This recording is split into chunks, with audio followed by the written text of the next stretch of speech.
अस्सलाम वालेकुम। आज हमने करना है blood supply of the nose की ब्लड सप्लाई को हम लोग दो तरफ से देखते हैं। एक हम देखते हैं इसको मीडियल वॉल में और एक हम देखते हैं इसको लेटरल वॉल में। जो मीडियल वॉल होती है उसको हम blood supply of the septum भी कहते हैं।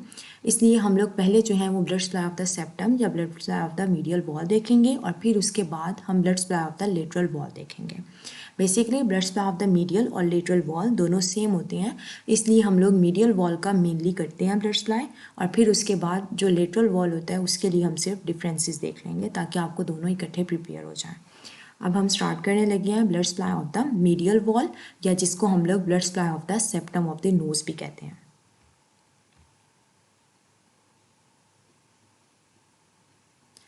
Blood supply of the nose के लिए हम लोग इसको मज़ीद 4 क्वाड्रेंट्स में डिवाइड कर लेते हैं, जिसके लिए हमारे पास 2 क्वाड्रेंट्स जो हैं वो आगे वाले होते हैं और 2 क्वाड्रेंट्स जो से होते हैं वो पीछे वाले होते हैं।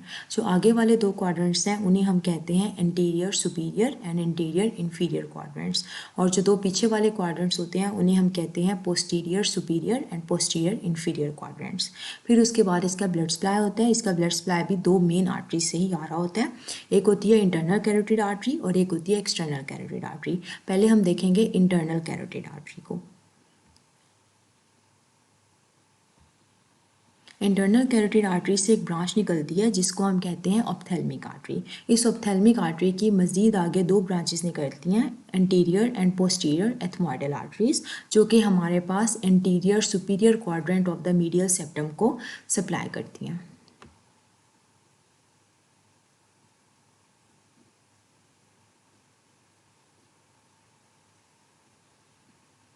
फिर उसके बाद हम आ जाते हैं एक्सटर्नल कैरोटिड आर्टरी की तरफ। एक्सटर्नल कैरोटिड आर्टरी में से सबसे पहले हमारे पास जो है निकलती है मैक्सिलरी आर्टरी।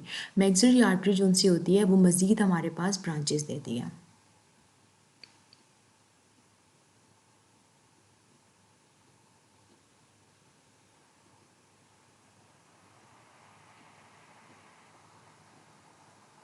जो मैक्सिलरी आर्टरी होती है उसमें से जो 2 ब्रांचेस निकलती हैं वो होती हैं एक स्फीनो पैलेंटाइन आर्टरी और एक होती है ग्रेटर पैलेंटाइन आर्टरी।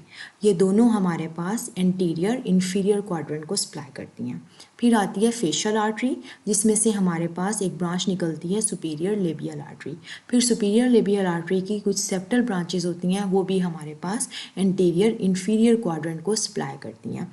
इस तरह से हमारे पास यहाँ पर एक एरिया बनता है जिसको हम कहते हैं लिटल्स एरिया, जिसमें हमारे पास आपको नज़र आ रहा है कि कुछ ब्रांचेस जो हैं वो कंट्रीब्यूट करती हैं और एक जो है वो एरिया बनाती हैं जहाँ पे एनास्टोमोसिस होता है।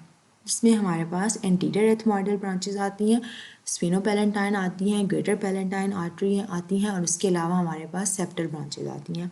ये मिलकर लिटल एरिया बनाती हैं और यहाँ पे हमारे पास अगर कोई रप्चर हो जाए तो epistaxis means bleeding from the nose start हो जाती है। अब इसके बाद हम आ रहे हैं towards the blood supply of the lateral side of the nose. जो lateral side of the nose है इसके ब्लड सप्लाई में जो चीज़ें सेम हैं वो ग्रीन से हाईलाइट कर दी गई हैं, जो कि बिल्कुल सिमिलर है, जिसमें ऑप्थेल्मिक आर्टरी की ब्रांचेस दोनों सेम होंगी, एक्सटर्नल कैरोटिड आर्टरी की भी सेम ब्रांचेस निकलेंगी, लेकिन यहाँ पे हमने ये देखना है कि जो फेशियल आर्टरी होगी उसमें थोड़ा सा डिफरेंस आएगा।